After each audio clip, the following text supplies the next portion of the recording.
Dear friends, good evening.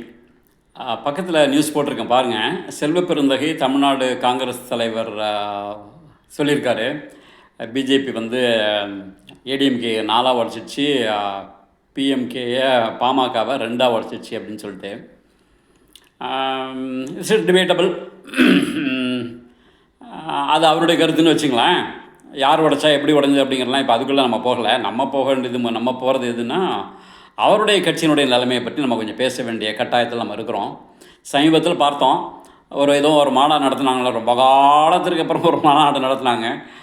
காற்று வாங்கிடுச்சு, car திப்பிட்டு போயிட்டாங்க மக்கள். அதை பற்றி அவர் கொஞ்சம் சோல் சர்ச் பண்ணி பார்க்கணும்.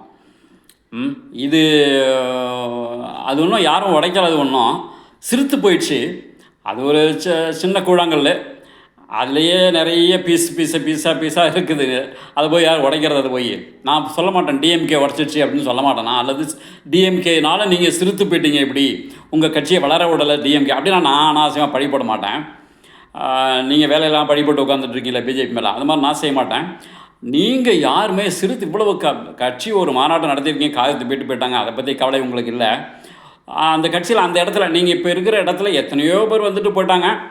யாருமே கூட முனைந்து கீழே இறங்கி செயல்பட்டு தொண்டர்களை அதிகப்படுத்த வேண்டும், கட்சி உறுப்பினர்களை அதிகப்படுத்த வேண்டும் அந்த நினைப்பில், அந்த முனைப்பில் ஒரு 10 பைசா வேலை செய்யலை. கட்சி இழைத்து துரும்பாகி சிரித்து போய் கிடக்குது. அதை பற்றி கொஞ்சம் கவலைப்படுங்க. It's good for your health as well as for your party. Thank you.